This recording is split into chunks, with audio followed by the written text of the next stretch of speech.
Hi everyone, it's Marc from Tranquil Garden Urban Homestead. I'm going to do a quick tour of my garden to show you what the garden looks like in early spring with some of the new growth that we're getting and some of the work that I've been doing over the last few weeks to get things ready. So my raspberry patch here is starting to start growing. You can see that the raspberries themselves, plants, are putting out lots of leaves, and things are looking pretty healthy. It looks like we're going to have a great raspberry crop again this year. And along the path of the raspberries going into the back garden, we've got a nice mini hedge of thyme, which smells great when you step on. And then as we head into the backyard, you'll notice that you first see our raised beds, and they're pretty sparse right now, but over the next few weeks there'll be more and more plants added, and we'll do some direct seeding as well. And then we've got sort of our patch of flowers right now completely covered in forget-me-nots. Blue forget-me-nots are a little bit invasive, but we tend to take them out once they're finished, and then they do self-seed a bit. So like I said, the raised beds don't have too much in them.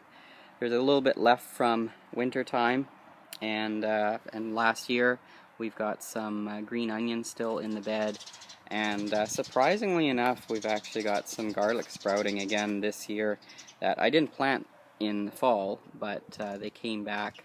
Must have been cloves that I didn't get dug out. In this bed we have planted some peas, and we've already put up our pea trellis, and we're hoping that with the warmer weather coming up now that we're going to see a lot of growth. And in this bed we actually still have a cabbage, but as you can see from the heat it's starting to bolt, so we better pick it soon so that we can still enjoy it.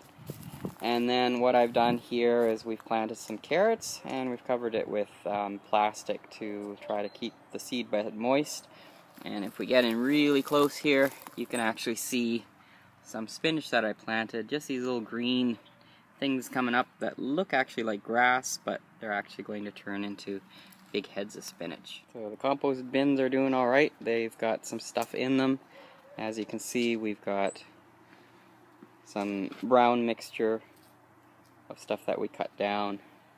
Got sort of our active compost right here, with some leftover broccoli plants that we composted. And then over here in the far bin, we've actually got some leaf mold. And there's some oak leaves that haven't broken down yet, but some of the other leaves in there you can see are breaking down quite well. I'll do a quick pan from the other side of the garden here, giving you an idea of how the beds look like from the back corner. A little bit of shade there in the far bed where the asparagus is, and we'll get more sun there once the sun moves a little bit higher in the sky and later in summer. And then one of our big pear trees, as you can see, pretty well filled with blooms. We're hoping to get a little bit more pears this year than we do in past years. The tree is not that healthy, but as you can see, lots of blossoms. We're just hoping that they do get pollinated. And then we've got our big huge plum tree, which is just filled with blossoms, beautiful white blossoms. And again, the promise of lots of plums. Hopefully everything gets pollinated. We won't lose too many blossoms to the wind. As you can see, if I pan down a bit, you'll notice that our pond is covered in white petals from the plum tree. And then our cherry tree also is covered in blossoms. We'll zoom in a little bit.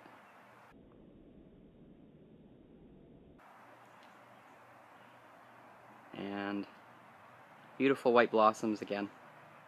And then we've got my poor grapes that right now do not have any support. I tore down the old arbor, and I'm actually going to build later today a new one to support them properly, made out of cedar. And then we have our peach tree. It's been blossoming the last few weeks, and it's almost done. A little bit dark there, but you can still see a few blossoms on there, but lots of lots of green leaves. And again, the promise of lots of peaches this year, hopefully. We've got a few containers of strawberries here and there. Some longer ones. And then here we have our strawberry tower.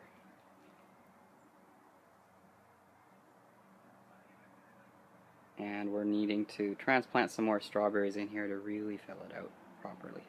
And then we've got our daughter's planter box, and she's got some peas in there, pea plants, and under the dome are some lettuce plants. You can kind of see it there.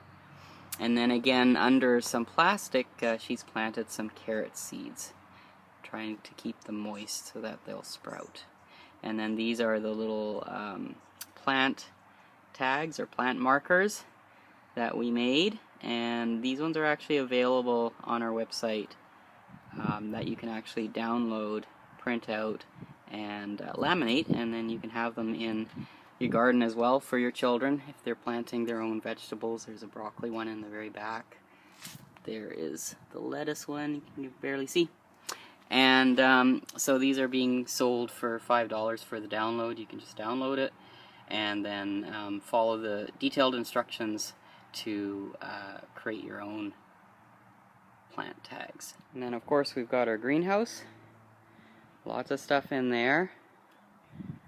And what I've decided to do is kind of plant or put my herb garden in front of the greenhouse where it gets lots of sun in afternoon.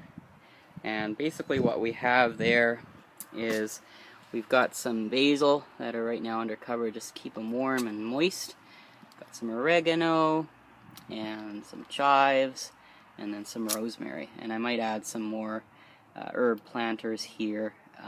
It's a little bit narrow here, so I can't put too much, but maybe we'll put one more like over here somewhere.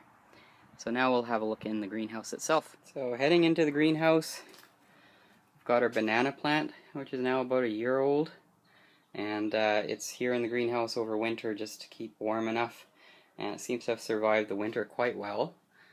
And then what I did is I built, out of some reclaimed cedar deck boards, I've built a raised bed, and this will ultimately be where my tomatoes will be grown in.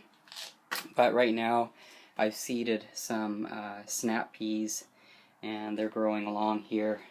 And we'll either transplant them into the garden, or maybe we'll leave them in the greenhouse, and then the tomato plants can go in front of them. I've also got some soaker hoses, mini soaker hoses, that will keep this bed nice and moist. And then the main purpose of the greenhouse is to have a place to start my seeds. As you can see, we've got some variety of seeds. These are all the flower seeds. We grow quite a few flowers like marigolds and nasturtium for companion plants for the vegetables, but then we also have things like sweet peas and zinnias just for some color in the garden. And then in the back we've got some turnips growing, some daikon. The lovage hasn't sprouted yet. We're still waiting for that. And then we've got a lot of tomato plants and pepper plants and zucchini plants and melon plants, and we've got corn for my daughter's garden, and what else? Yeah, that's about it. We've got a whole bunch of different, and eggplants as well. We've got a whole bunch of different types of tomatoes. And then we've also got some onion plants, some various different brassicas, well, it is red, but it's Swiss chard, and then kohlrabi, and so forth. A lot of the stuff needs to be planted out fairly soon, so that it can grow nice and big. And then we've got some kale, we've got some Chinese broccoli, gailan, and then we've got some lettuce plants. And in the back we've got a planter full of celery and green onion, which is just coming back and growing very well. Alright, so that's it for the tour. Hope you enjoyed it. There's a lot more work obviously that is being done as we get more transplants ready and put them in the garden, and then of course we're going to do some direct seeding as well, and then all these beds that you see here are going to be just filled with vegetables, and we'll be able to harvest pretty well all summer, into the fall, and even into the winter for some of the hardier crops. So thanks for watching. I hope you enjoyed it, and be sure to subscribe to the channel to get notification of more videos that are coming, and give this video a thumbs up as well if you've liked it and you'd like to see more tours like this on a regular basis. Thanks for watching. Bye.